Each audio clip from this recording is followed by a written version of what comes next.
दुनिया में कोई ऐसा इंसान पैदा नहीं हुआ कि जिससे गुस्सा ना आता हो। और हमें बचपन से ये पढ़ाया और सिखाया जाता है कि गुस्से को पी जाना चाहिए।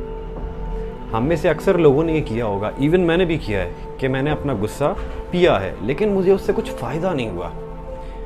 इवन कि जब आप गुस्से को पी जाते हैं तो आपको ऐसा लगता है कि आपको अंदरूनी तौर पे बहुत नुकसान पहुंचा है। और वो इसको मॉडर्न साइकोलॉजी भी प्रूव करती है कि जब आप किसी इमोशन को दबा देते हैं तो वो आपको सबसे ज़्यादा अंदर से डैमेज करती है। तो क्या गुस्से को पी जाना ही उसका हल है या कोई और हल भी हो सकता है? एक मुख्तसर सा किस्सा आपको सुनाना चाहूँगा। एक सांप टहलता हुआ एक स्टोर रूम के अंदर चला जाता है। सांप को तो आपको पता है कि उसकी मूवमेंट वेव की तरह होती है। तो जब वो आगे जा रहा होता है स्टोर रूम में तो एक आरी साइड पे रखी हुई होती है। अब जब सांप उस आरी के पास से घूमता हुआ जाता है तो उस आरी का हल्का सा जो कोना है उसकी स्किन को टच कर जाता है, जिससे उसे तकलीफ होती है। सांप को गुस्सा आता है और उस आरी को पकड़ लेता है अपने जबड़ों से, जिसकी वजह से उस आरी के जो ब्लेड्स हैं उसके पूरे मुंह को काट देते हैं। सांप को और गुस्सा आता है। सांप को लगता है कि ये दुश्मन है उसका। उसे और गुस्सा आता है और वो उसको अपने पूरे जिस्म से लपेटना शुरू करता है। जैसे जैसे वो उस आरी से लपेटता जाता है, उस आरी के जो ब्लेड्स होते हैं उसकी पूरे जिस्म को काट देते हैं और वो सांप वहीं पे मर जाता है। तो गुस्सा भी इसी तरह आपको काटना शुरू करता है जितना बड़ा आप रिएक्शन देते हैं। गुस्सा अमूमन हमें या किसी चीज़ पे आता है या किसी इंसान पे आता है, लेकिन मज़े की बात यह है ना उस चीज़ को आप बदल सकते हैं ना उस इंसान को बदल सकते हैं। लेकिन आपके पास हल सिर्फ ये होता है कि आप अपने रिएक्शन को कंट्रोल कर सकते हैं। आप अपने गुस्से को कभी कंट्रोल नहीं कर सकते। आप उसका जो रद्द अमल होता है उसके रिएक्शन को कंट्रोल करते हैं। और यही एक निशानी होती है कामयाब शख्स में कि उसका जो कंट्रोल होता है, लोकस ऑफ कंट्रोल, वो बाहर नहीं होता।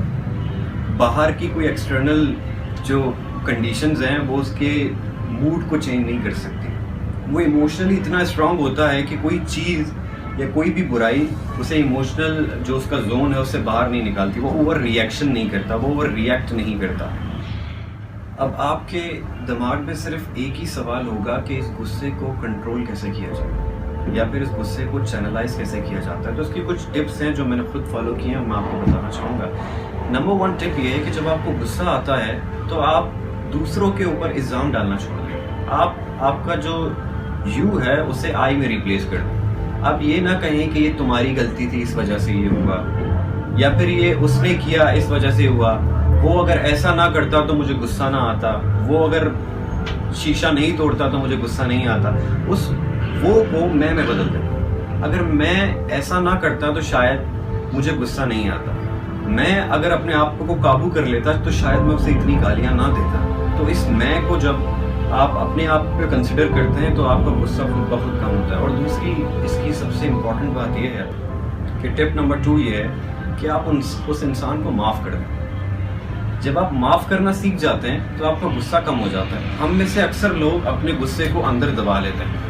जब आप गुस्से को दबा लेते हैं तो उस इंसान की मेमोरीज आपके दिमाग में क्लिक कर जाती हैं। जब वो इंसान आपके सामने आता है आपका पारा चढ़ जाता है। जब वो इंसान आपके सामने आता है आपको दोबारा से उससे ज़्यादा गुस्सा आता है। तो पहला काम ये करें कि उस इंसान को माफ़ कर दें। गुस्सा कोई बुरी चीज़ नहीं है अगर उसकी सिमत सीधे रास्ते की तरफ आप कर दें। जब आग लगती है ना, या तो उस आग से आप अपना घर जलाएं या फिर किसी और का जलाएं, या फिर सबसे अच्छा आइडिया ये होता है कि उस आग पे आप खाना पका लें और सबको बांट लें। तो जब भी आपको गुस्सा आए तो उसे चैनलाइज करें अपने गोल्स के ऊपर, जो आपका विजन है उसके ऊपर उसे लगा दें। जब इंसान गुस्से में होता है तो उसके अंदर बहुत ज़्यादा एनर्जी होती है जिसे वो यूटिलाइज कर सकता है।